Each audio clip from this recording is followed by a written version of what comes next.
जय हिंद बच्चों। E commerce classes में एक बार फिर से आपका स्वागत है। और आज हम लोग फिर से एक चैप्टर रेज करेंगे और वो चैप्टर है meaning and supply of meaning, है ना। तो हम लोग जानते हैं कि जो यूनिट है मनी एंड बैंकिंग, उसमें पहला चैप्टर यानी मनी के विषय में देखेंगे, बात करेंगे, ठीक है ना। तो बात करने से पहले हम लोग जानने की कोशिश करेंगे कि मनी क्या है। चलिए, मनी जब जानेंगे तब जानेंगे। एक बात करते हैं हम लोग, मान के लीजिए कोई बहुत पुरानी बात नहीं है। अगर हम अपने जमाने की बात करें ना, तो हमारे समय में मान लीजिए क्या होता था कि अगर चॉकलेट खरीदना होता था, है ना, तो अब उस समय भी चॉकलेट था, लेकिन अगर गांव की बात करें ना तो एक छोटा छोटा गोल गोल चॉकलेट की तरह होता था, है ना। तो अब बच्चे उसी को खाना चाहते थे, तो उसको खरीदने के लिए घर से अनाज ले जाते थे। मान लीजिए कि क्योंकि किसी के घर में गेहूं है, किसी के घर में चावल है, जो है वही थोड़ा सा लिया और लेके चला गया। और जाने के बाद उस दुकान वाले ने, जिसके पास गुड़िया मिठाई था, ठीक है, छोटा चॉकलेट, वो उसको दो चार जितना होता था जैसे अपना हिसाब से दे देता था। इसका मतलब क्या, वो चॉकलेट खरीदने गांव गया, गुड़िया मिठाई खरीदने गांव गया, यानी अपने ही गांव में अपने घर से दुकान पर गया, खरीद के आ गया। सीधी सी बात है। आज आप कैसे खरीदते हैं? अब आप आज के जमाने के हैं, हम उस समय की अपने समय की बात, जब हम छोटे थे तक मैं बात कर रहा हूं। मेरा संबंध भी गांव से है, तो उस समय ऐसे होता था। आज तो आप लोगों को बहुत आश्चर्य लग रहा होगा, है कि नहीं? क्या ये गेहूं दे करके और फिर चॉकलेट खरीदना, ये क्या बात होती है? अरे सीधे पैसा ले जाओ और चॉकलेट खरीदो। तो तब पैसा नहीं था, लेकिन देखिए बातों बातों में आपने क्या कहा, हम गेहूं ले जाते थे या चावल ले जाते थे और चॉकलेट खरीदते थे। आप क्या ले जा रहे हैं? पैसा, और चॉकलेट खरीद रहे हैं। तब निश्चित तौर से आप मैं गेहूं के बदले में चॉकलेट लेके आता था, यानी गेहूं से चॉकलेट एक्सचेंज करता था, और आप पैसे से चॉकलेट एक्सचेंज कर रहे, एक्सचेंज तो कर रहे हैं ना। तो यहां गेहूं और आपका पैसा, यानी करेंसी, नोट्स या क्वाइन जो भी है, ये क्या है? केवल एक एक्सचेंज का माध्यम है। सीधी सी बात है। तब काम वाली बात पर आ जाते हैं। तो हमारे समय में जो एक्सचेंज होता था उसको हम कहते हैं भाई बार्टर एक्सचेंज सिस्टम, जो हमारे समय में होता था। और आपके समय में बार्टर एक्सचेंज सिस्टम नहीं है, मनी एक्सचेंज सिस्टम में सीधी सी बात करें तो, जिसको आप मनी कहते हैं। अरे मनी का भी काम एक्सचेंज ही करना है। मनी से भी आप कोई चीज खरीदते हैं, और अनाज से भी हम अनाज खरीदते हैं, अनाज से खाने की कोई चीज खरीदते हैं। तो उस समय यानी गेहूं से चॉकलेट, गुड्स टू गुड्स का एक्सचेंज होता था। गुड्स के माध्यम से दूसरा गुड्स खरीदते थे। इसका मतलब यह है कि किसी भी व्यक्ति के पास जरूरत का हर सामान नहीं होता है, तो बाकी की जो उसकी आवश्यकताएं हैं उसको पूरा करने के लिए क्या माध्यम है भाई? तो पहले के समय में जब मनी नहीं था, यानी रुपया पैसा नहीं था, एक्सचेंज का माध्यम, तो जो उसके पास अधिक क्वांटिटी में खाने पीने के बाद जो सरप्लस उसके पास अनाज बच जाता था, उसी से बाकी के खाने पीने चीजों को खरीदता था। एकदम सीधी सी बात है, उसी को खरीदता था। गेहूं दे करके दूध लेता था, गेहूं दे के गुड़ लेता था, या गेहूं दे के चीनी लेता था, गेहूं दे के सब्जी लेता था। इसका मतलब क्या हुआ?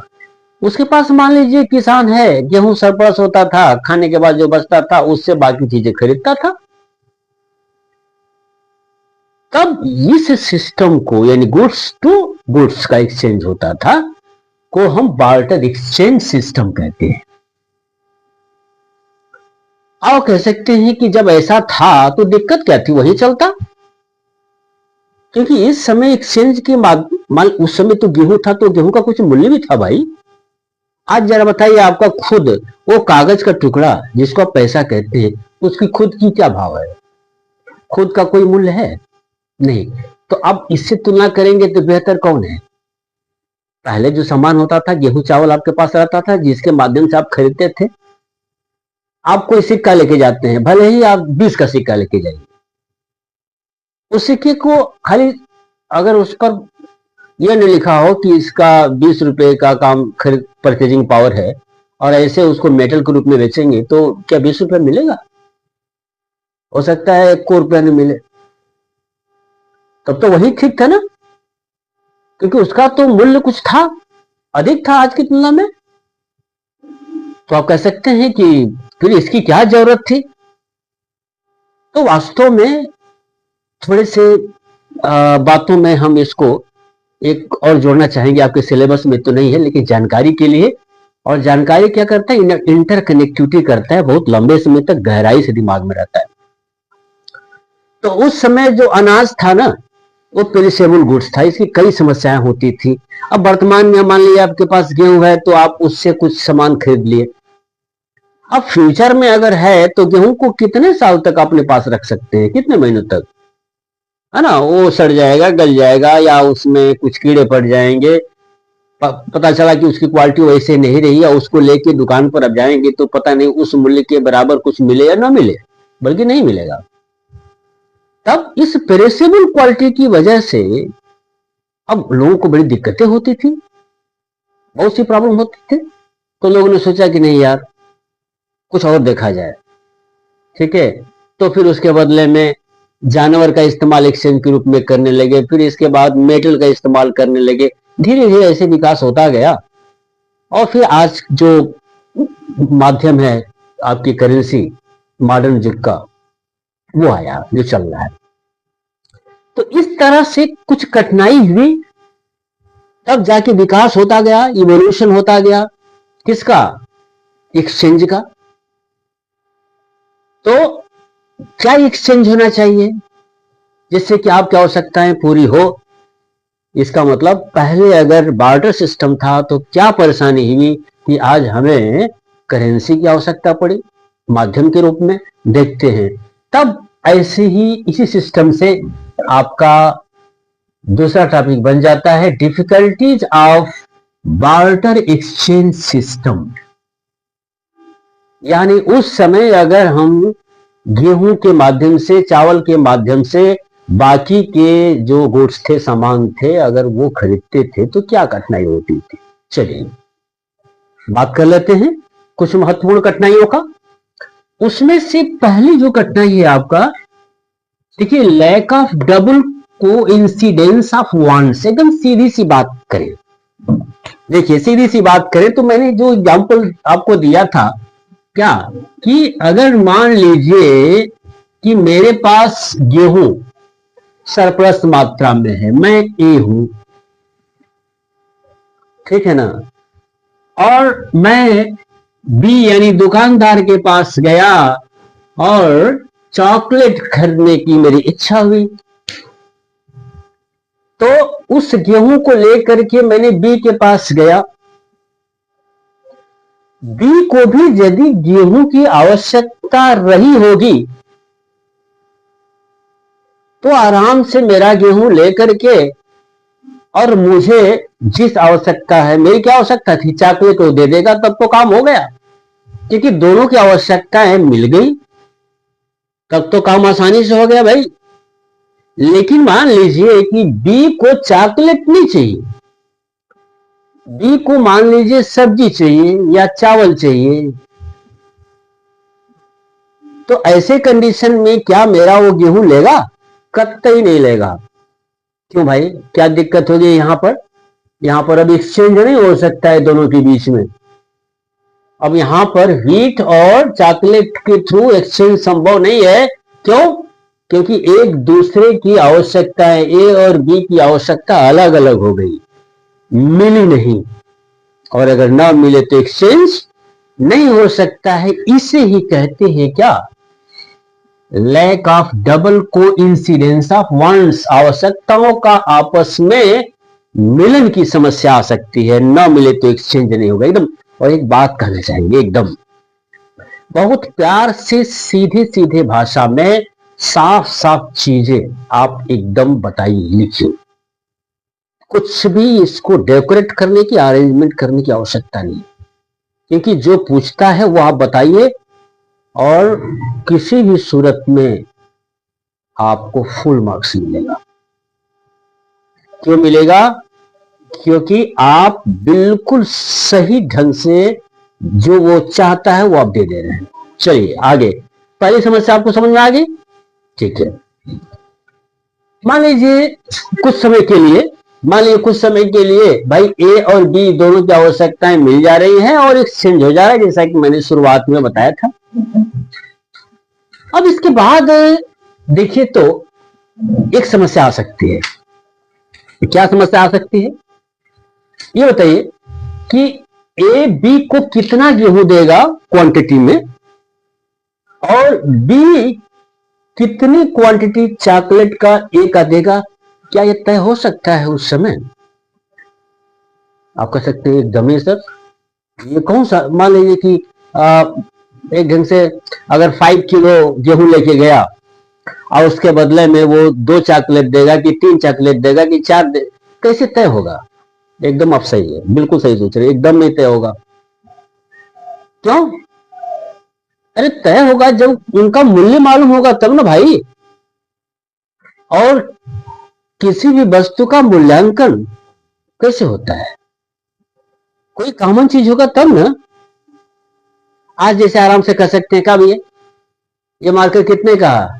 20 रुपए का। देखिए मैंने किस चीज का इस्तेमाल किया? रुपए का। इसके मूल्यांकन के लिए मैंने कौन सा शब्द इस्तेमाल किया? रुपए का। वो ठीक है। अब फिर आप कह सकते हैं कि ये डस्टर कितने का भाई? मैंने कहा 50 रुपए का। तो दोनों के मूल्यांकन के लिए मैंने किस चीज का इस्तेमाल किया? रुपए का। तो रुपया क्या है? कॉमन। रुपया एक कॉमन यूनिट हो गया और जिसका मैंने इस्तेमाल किया इन दोनों वस्तुओं के मूल्यांकन के लिए। तो आज तो कॉमन कोई यूनिट है जिसके माध्यम से सभी वस्तुओं का आप मूल्यांकन कर सकते हैं। जैसे कि मैंने कहा उस समय कुछ था? कुछ नहीं था। उस समय तो कुछ भी नहीं था। जिसके पास जो सरप्लस होता था वही उठा के लेके जाता था और उसके बदले में कुछ भी दे दिया, लेके आ गए। ये समस्या हो सकती है ना कि चॉकलेट वाला कह दे कि हमें अगर 10 किलोग्राम गेहूं दोगे तो 1 चॉकलेट देंगे। आप कुछ नहीं कर सकते हैं। आपकी जरूरत है तो लीजिए, नहीं तो नहीं लीजिए। तो ये तो बेईमानी में हो गई। ये समस्या थी और इस समस्या को कहा जाता था lack of common measure of value. यानी उस समय सभी तरह के वस्तुओं का, गुड्स के मेजरमेंट के लिए कोई कॉमन यूनिट नहीं था जिससे कि उनका वैल्यूएशन हो सके। ये बहुत बड़ी समस्या थी। किसमें? बार्टर एक्सचेंज सिस्टम में। चलिए मान लीजिए कुछ समय के लिए कि ये समस्या सॉल्व हो गया, कुछ मिल गया इन लोगों का और सबका वैल्यूएशन हो गया। तो क्या आप कह सकते हैं कि अब कोई दिक्कत नहीं है, अब एक्सचेंज आराम से हो सकता है? एकदम नहीं। अब मान लीजिए कुछ समय के लिए कि गेहूं ही है, मान लीजिए गेहूं ले लिए, उसी की यूनिट बना दिए। जैसे पहले के जमाने में ग्रेन से कैटल जानवर ये माध्यम होता था, पबल्स ये माध्यम होता था। चलिए हो गया, मान लीजिए ठीक है। अब ये बताइए कि जो थोड़ी थोड़ी वस्तुओं की आवश्यकता है, जैसे मान लीजिए कि 2 चॉकलेट, 10 चॉकलेट या 4 किलो चावल या 5 किलो सब्जी, ये तो पूरा हो जाएगा। अब एक पूरा मकान खरीदना है तो अब कितना गेहूं लेके जाएंगे? उतना गेहूं है आपके पास? अमूमन अधिकांशतः के पास उतनी वस्तु के रूप में मूल्य ही नहीं होता है। भाई अब कोई चीज खरीदने जा रहे हैं तो उसके लिए मूल्य देने जा रहे हैं ना, भले वस्तु के रूप में, गुड्स के रूप में मूल्य देने जा रहे हैं। तो यहां आपको मकान खरीदना है। अब बताइए, क्या उस समय अधिकांशतः के पास इतना गेहूं, इतना चावल या इतना कोई भी वस्तु होगा जिससे कोई मकान खरीद ले? नहीं। तो कहते कि सर ये तो बहुत दिक्कत हो गया। बिल्कुल बहुत दिक्कत हो गया। ऐसे कंडीशन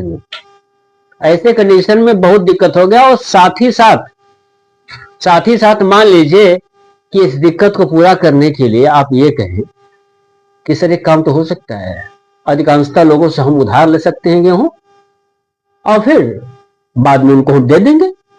एकदम आपने सही कहा।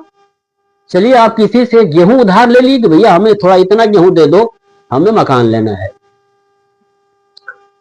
ठीक है, तो आप यदि गेहूं किसी से उधार लेते हैं किस बेसिस पर कि बाद में फ्यूचर में हम उसको पेमेंट करेंगे, तो भैया पेमेंट करेंगे गेहूं के रूप में। तो उसने जिस क्वालिटी का गेहूं आपको दिया, मान लीजिए बाद में जब आप देने जाएंगे उतनी ही क्वांटिटी, तो ये भी कह सकता है क्या कि जिस क्वालिटी का मैंने आपको गेहूं दिया था वो आप हमको नहीं दे रहे? ये कह सकता है, ये कह के इनकार कर सकता है कि हम नहीं लेंगे। या ये कह सकता है कि जितनी क्वांटिटी मैंने दिया था आज उस क्वांटिटी की उतनी मूल्य नहीं है गेहूं के रूप में। इनकार कर सकता है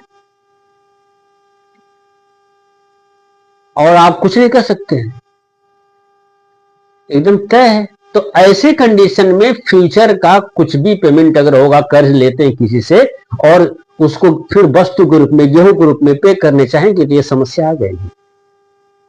तो क्या बार्टर सिस्टम यानी गेहूं से सामान खरीदना ये संभव हो सकता है? बड़ी दिक्कत होगी। इसलिए इस प्रॉब्लम को कहा गया है आपके सिलेबस में प्रॉब्लम ऑफ डिफर्ड पेमेंट, यानी problem of future payment. Just after problem of deferred payment, तो क्या बार्टर एक्सचेंज सिस्टम की जितनी समस्याएं थी सब समाप्त हो गई? नहीं। अब देखिए इसके बाद मान लीजिए कुछ समय के लिए मान लीजिए कि फ्यूचर में आप पेमेंट दे सकते हैं गुड्स के माध्यम से, मान लीजिए कुछ समय के लिए। तो क्या इसके बाद कोई समस्या नहीं है? इसके बाद फिर समस्या है। अब देखिए इसके बाद क्या समस्या है। अब इसके बाद समस्या है, मान लीजिए कि जैसे इस समय सबके दिमाग में एक बात आती है कि लगता है कि डेवलप्ड कंट्रीज में या यूरोपियन कंट्रीज में या अमेरिका में अगर आप कुछ काम करते हैं या नौकरी करते हैं तो वहां बहुत पैसा मिलेगा। और बाद में ये भी पता चला कि आप इसके लिए स्किल्ड चाहिए, और अगर यही स्किल्स आप यूएसए से प्राप्त करते हैं या यूनाइटेड किंगडम से प्राप्त करते हैं तो उससे और ज्यादा पैसा मिलेगा।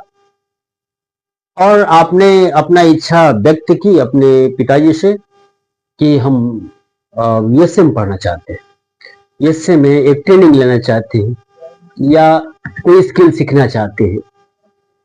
मान लीजिए आपके पापा तैयार भी हो गए, आप चले भी गए। तो वहां गए तो वहां अपनी आवश्यकताओं की पूर्ति करने के लिए, मतलब वहां खाना खाएंगे तो खाना खरीदने के लिए, घर में रहेंगे तो रेंट देने के लिए, बुक्स वगैरह खरीदेंगे उसके लिए। तो इसके लिए आपके पास क्या चाहिए? आपके पास इसके लिए एक माध्यम चाहिए ताकि उससे आप हर चीजों को प्राप्त कर सकें। यानी कुछ ऐसा चीज चाहिए जिसको दे करके आप घर भाड़े पर ले सकते हैं, बुक खरीद सकते हैं, खाना खरीद सकते हैं। ठीक है, तो इसके लिए मान लीजिए कि आज के जमाने का जो मनी है वो माध्यम नहीं है आपके पास, क्या है? गुड्स है। तो जाते समय तो मान लीजिए कि एक बैग में जितना हो सकता है उतना गेहूं लेके आप जा सकते हैं, आने की संभव नहीं है, और उससे कुछ दिन तक तो काम चला सकते हैं। कुछ दिन तक मान लीजिए खाना खरीद सकते हैं, कुछ दिन तक भाड़ा दे के रख सकते हैं, उसके बाद क्योंकि वहां तो कुछ महीनों या साल तक रहना पड़ेगा ना। तब अब आपके पिताजी यहां से एक्सचेंज का माध्यम भेजेंगे, क्या है, गुड्स है, ताकि उसका आप इस्तेमाल कर सके वहां की अपनी आवश्यकताओं की पूर्ति करने के लिए। वहां आप उसको दे करके एक्सचेंज करके खाना खा सकते हैं। अब जरा सोचिए कि यहां से अगर वस्तु के रूप में सरप्लस आपके पिताजी के पास गेहूं है, चावल है, सब्जी है, दूध है, कितना भेजेंगे? भेजने में ट्रांसपोर्टेशन का खर्च कितना लगेगा, ये तो आप अच्छे से अनुमान लगा सकते हैं। और भेजेंगे तो मान लीजिए कितना भेजेंगे बल्क क्वांटिटी में, ये भी एक कठिनाई अपने आप में। इसलिए यहां पर difficulties of barter exchange system में ये जुड़ जाता है नेक्स्ट वन डिफिकल्टी, और इसे कहते हैं lack of transfer of value. मतलब यहां से वैल्यू ही ट्रांसफर होगा ना, जिसके माध्यम से इन सब चीजों को आप एक्सचेंज करेंगे। चलिए मान लीजिए कुछ समय के लिए ये भी समस्या दूर हो गया, सपोज केवल मान लीजिए, तो क्या फिर एक्सचेंज संभव है? इसका मतलब तब कोई दिक्कत नहीं आएगी बार्टर एक्सचेंज सिस्टम में?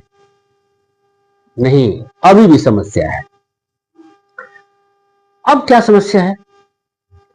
समस्या यह है कि अब मान लीजिए भारी भरकम कोई ऐसी चीज आपको एक्सचेंज करनी है, यानी खरीदना है। मान लीजिए आपको मकान खरीदना है, एकदम सीधी सी बात है ना? तो मकान आप खरीदेंगे कैसे? गेहूं दे करके, चावल दे करके, आटा दे करके, है ना? तो भाई मान लीजिए कि किसी एक सीजन में या एक साल में जितना सरप्लस आपके पास गेहूं, चावल, आटा, सब्जी होगा, तो क्या वो देकर के किसी का मकान आप खरीद सकते हैं क्या? नहीं, क्योंकि मकान का जो मूल्य है वो बहुत ज्यादा होता है ना, जितना आपके पास सरप्लस बचा हुआ है। तब आप दिमाग लगाएंगे क्या, अच्छा ठीक है, जो हर साल हमारे पास गेहूं चावल बचा रहेगा, उसको हर साल इकट्ठा करेंगे और 5 साल 10 साल के बाद जब इकट्ठा हो जाएगा तब उसी को दे करके हम मकान उसका ले लेंगे। चलिए हम मान लेते हैं वो तैयार भी हो गया है, देने को एक्सचेंज करने के लिए आपने इकट्ठा करना शुरू किए। अब मान लीजिए एक साल में आप जो है 5 क्विंटल गेहूं आपके पास सरप्लस एक्स्ट्रा बचा और इकट्ठा आपने कर लिया।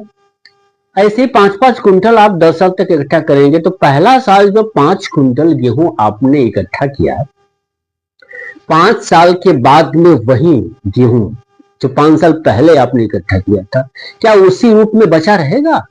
नहीं, हमारे ख्याल से वो तो गेहूं आटा बन जाएगा, उसमें कीड़े लग जाएंगे, घून लग जाएंगे, उसकी क्वालिटी इतनी खराब हो जाएगी कि जो मूल्य पहले साल इकट्ठा किए थे, अब वो 5 साल के बाद उतना मूल्य नहीं बचेगा।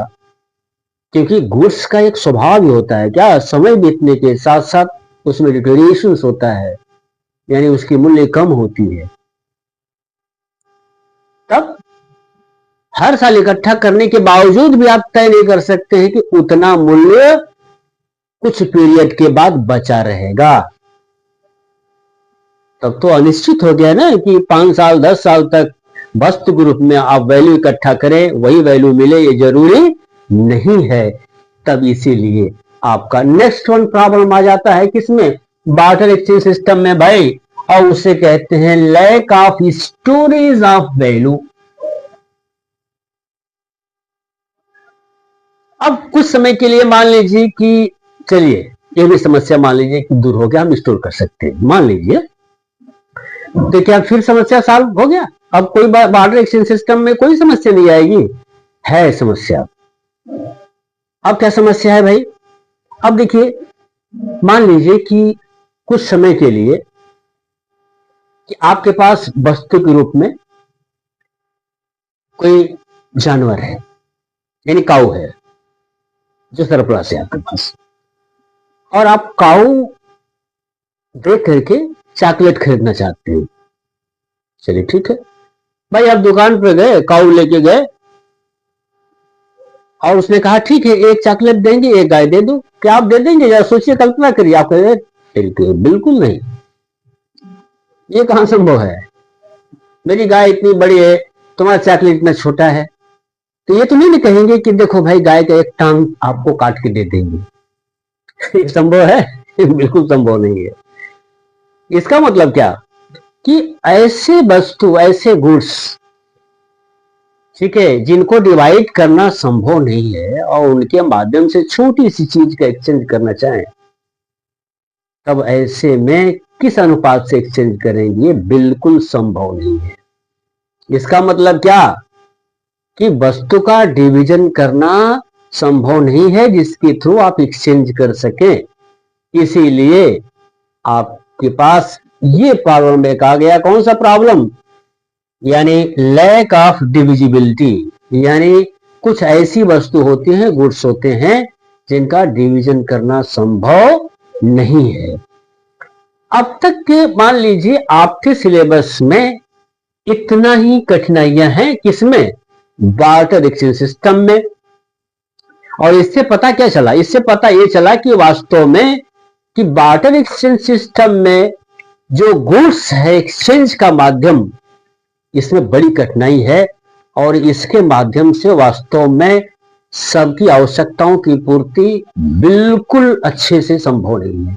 तब अब ऐसे में भाई जितने भी इकोनॉमिस्ट थे, जितने भी विद्वान हैं, उन्होंने प्रयास किया किस बात का कि ऐसी किसी माध्यम का सर्च किया जाए, इन्वेंशन किया जाए, जिसमें ये सब अवगुण ना हो जो अभी हम लोगों ने देखा, वो कठिनाई बिल्कुल ना हो, दूर हो जाए। इसलिए इस विकास के क्रम में आज जो आपके पास दिखाई दे रहा है क्या? करेंसी, वो सामने आ गया। तो आप कह सकते हैं कि तो ठीक है, देखने में तो हमें बिल्कुल आज स्पष्ट हो रहा है कि करेंसी, नोट्स और क्वाइन ये मनी है। तब इसको लोगों ने परिभाषित कैसे किया? जानते हैं, शुरू शुरू में इस माध्यम को, किस माध्यम को? एक्सचेंज के माध्यम को, जिसे मनी कहा गया, जो सभी समस्याओं को दूर किया, सबसे पहले जिस इकोनॉमिस्ट ने डिफाइन किया था उसका नाम था वॉकर। और वॉकर ने क्या कहा कि money is what money does, वो कोई भी चीज मनी है जो मनी के काम करे। अब ये थोड़ा सा गोलमोल हो गया, ये स्पष्ट नहीं रहा। तो वॉकर ने जो भी कहा वो स्पष्ट नहीं हुआ कि वास्तव में जितनी भी कठिनाइयां थी उन सब कठिनाइयों को इसने दूर किया, है ना। चलिए अब जो है एक स्टैंडर्ड मीनिंग की खोज में चलते हैं और देखते हैं कि क्या इसने बार्टर एक्सचेंज सिस्टम की सभी कठिनाइयों को दूर करके और कोई एक ऐसी चीज मिली जो हम मनी कह सकते हैं, जिसको सभी स्वीकार कर सकते हैं। अब देखिए, ऐसे कंडीशन में मान लीजिए कि तमाम वस्तुओं में से ऐसी कोई वस्तु मिले जो सभी तरह के गुड्स का एक्सचेंज करने का माध्यम बन जाए। मतलब मान लीजिए कि ये एक सर्कल है और ये सर्कल काम कर रहा है, यदि हीट को एक्सचेंज करना है तो यही दिया जाएगा वीट वाले को और वीट मिल जाएगा, और यही अगर दिया जाए राइस वाले को तो उससे हम राइस ले सकते हैं।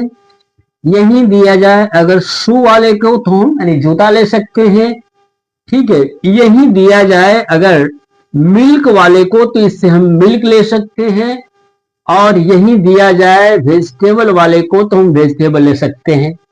इस तरह से अगर मान लीजिए किसी को 1 2 3 4 5 वस्तु चाहिए, तो ऐसे कंडीशन में किसी को किसी के पास जाने की आवश्यकता नहीं है। ऐसे में किसी को किसी के पास जाने की आवश्यकता नहीं है, बल्कि सबके पास ये गोला हो, यानी कोई ये चीज हो और ये सबके पास हो तो सब आराम से ले सकते हैं। उसमें ये कहने की आवश्यकता नहीं है कि भाई साहब आपको क्या चाहिए, सब, क्योंकि सभी इसे एक्सेप्ट कर लेंगे यदि ये एक common standard unit of exchange बन जाए, तब सभी इसे स्वीकार करेंगे। और सबके पास ये रहेगा। यदि ये सबके पास रहेगा तो ये स्टैंडर्ड माध्यम बन जाएगा क्या, इसको दे करके और इसी से गुड्स एक्सचेंज करना, यही मनी है। और इसीलिए इसे कहा गया है as a medium of exchange. इसका मतलब ये कठिनाई आपका दूर हो गया, यानी यहां पर जो सभी के वांट्स को मिलने की आवश्यकता थी वो दूर हो गई। तो ऐसा कोई भी चीज जो कौन सा काम किया, ये डबल कोइंसिडेंस ऑफ वांट्स की जरूरत ही खत्म कर दी। यानी हमारे पास अगर मान लीजिए कि गेहूं है, आपके पास चॉकलेट है, आपको गेहूं की आवश्यकता हो, मुझे चॉकलेट की आवश्यकता हो, तब तो एक्सचेंज हो सकता है। यानी हमारी और आपकी आवश्यकताएं अगर मिले तो एक्सचेंज हो सकता है, इसकी कोई जरूरत नहीं है। क्या हमारे पास भी यही हो, आपके पास भी यही हो, बस हम जाएंगे आपको ये देंगे, आप भी हमारे पास आएंगे तो आपको यही मिलेगा। ये इसी जिसके पास भी ये रहेगा, इसके माध्यम से सब कुछ हम खरीद सकते हैं। इसे क्या कहा गया है, इसे कहा गया मनी।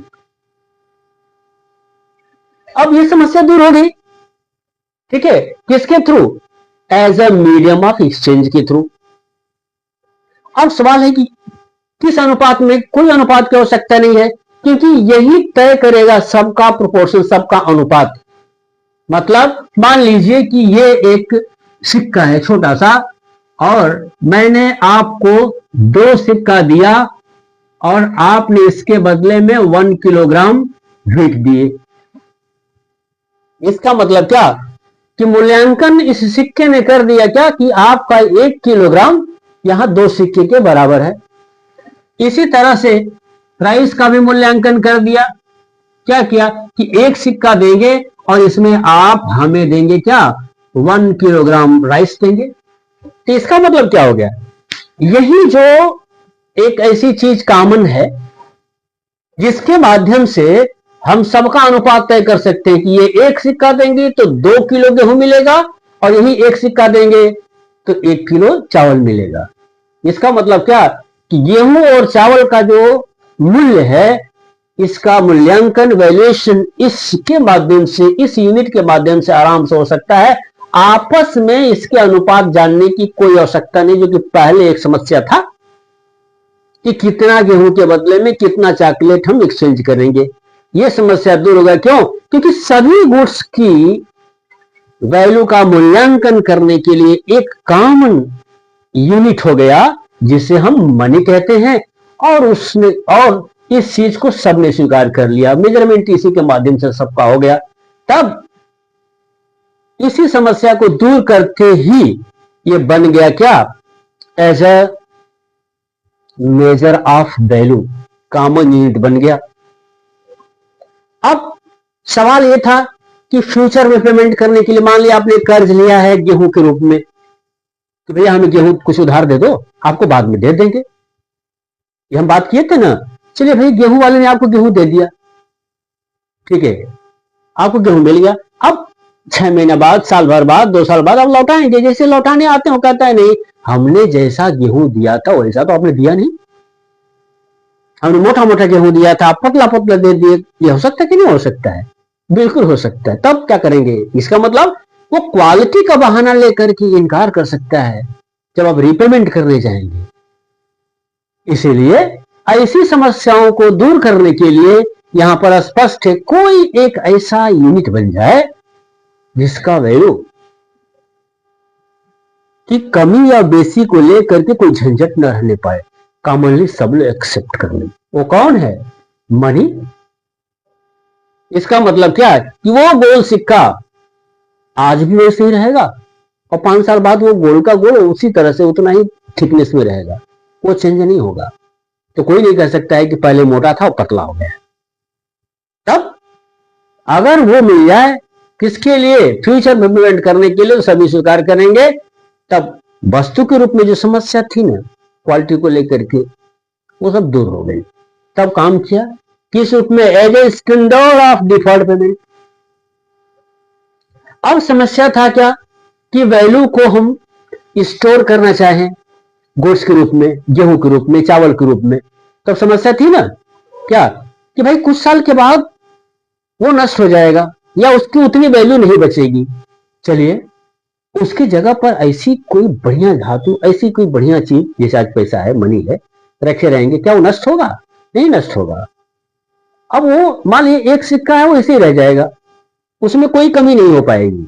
इसका मतलब क्या हुआ?